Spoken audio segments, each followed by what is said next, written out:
आती है तो झूठ बोलना पड़े, हट करना पड़े, जाना है तो जाना है। जब मायके में माँ रहती है तब तक, जब माँ नहीं रहती है फिर उसके बाद इतना मन नहीं करता है माँ के घर जाने का मन, है ना।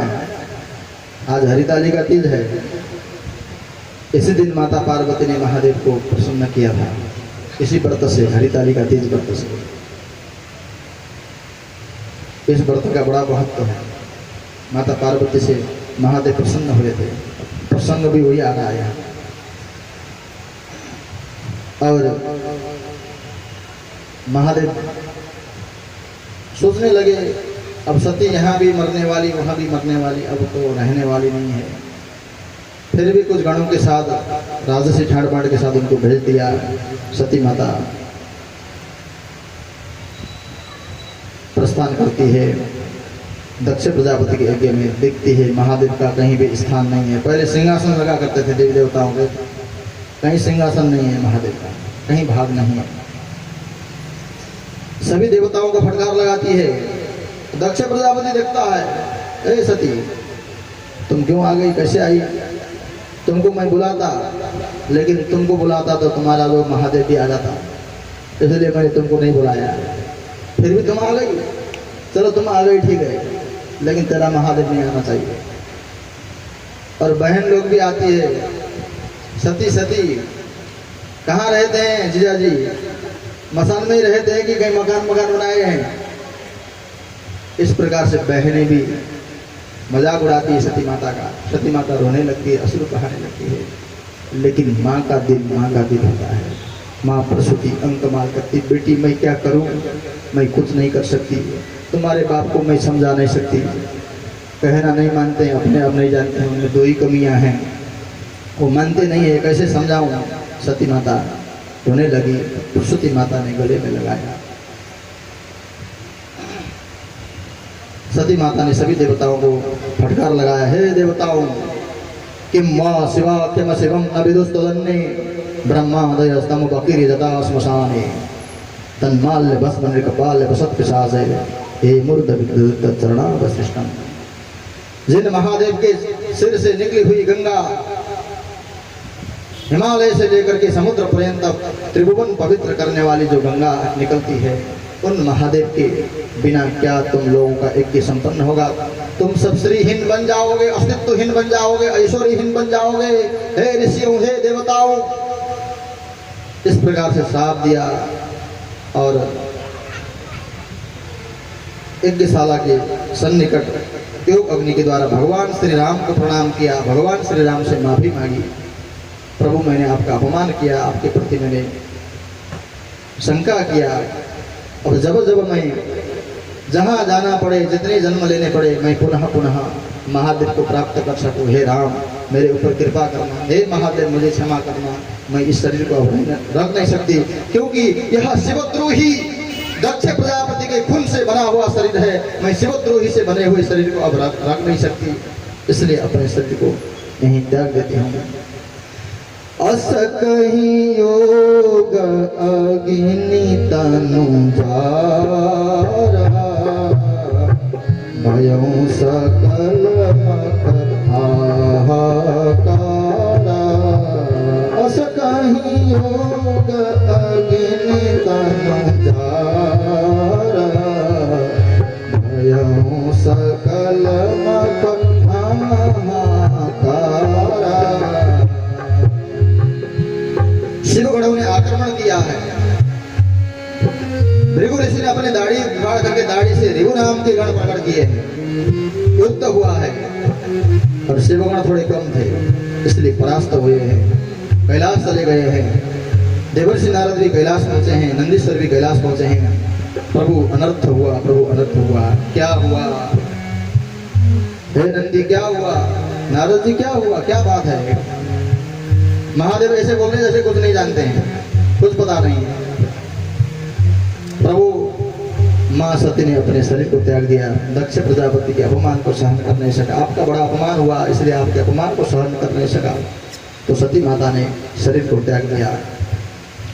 उस समय महादेव की भ्रिकुटी टेढ़ी हो गई, महादेव क्रोधित हो गए। महादेव ने अपनी जटा से एक रोम उखाड़ा, उसको 2 टुकड़े किए, धरती पर पटका। 2 टुकड़ों से वीरभद्र एवं महाकाली प्रकट हो गए। वीरभद्र भगवान की जय हो, महाकाली महारानी की जय हो। वीरभद्र अट्टहास करने लगे, भगवान की परिक्रमा करने लगे। प्रभु क्या करूं, आज्ञा करें।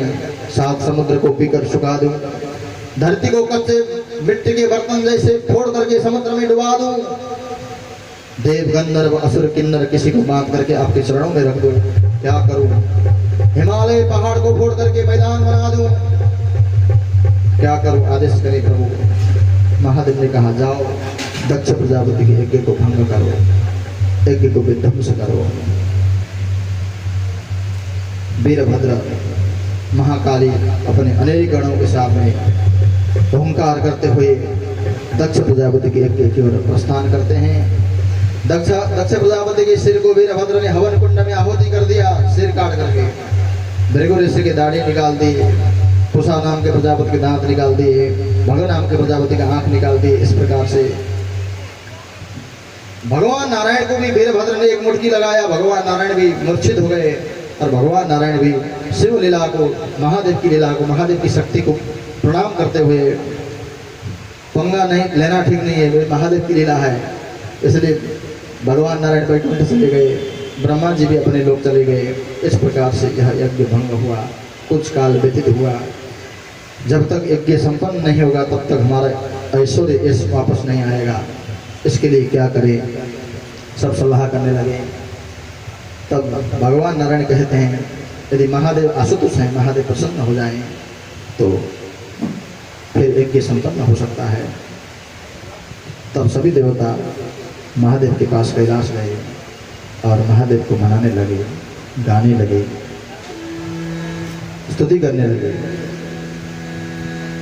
आदि है चंद्रमा सिर पे तेरे, आदि है चंद्रमा सिर पे तेरे, नागों की माला गले में तेरे, नागों की माला गले में तेरे। बाबा शंभु भोले, बाबा शंभु भोले, शंभु भोले। महादेव।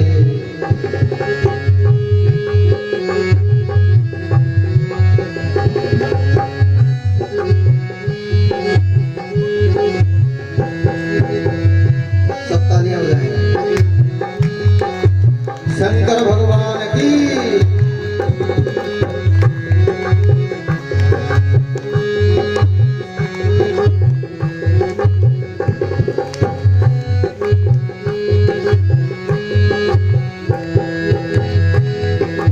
कितना है सुंदर कैलाश पर्वत, कितना है सुंदर कैलाश पर्वत, कितना है सुंदर कैलाश पर्वत, कितना है सुंदर कैलाश पर्वत। आसन उसी में रमाए बैठे, ओ आसन उसी में रमाए बैठे। कहो शंभु भोले, बाबा शंभु भोले, बाबा शंभु भोले। हरे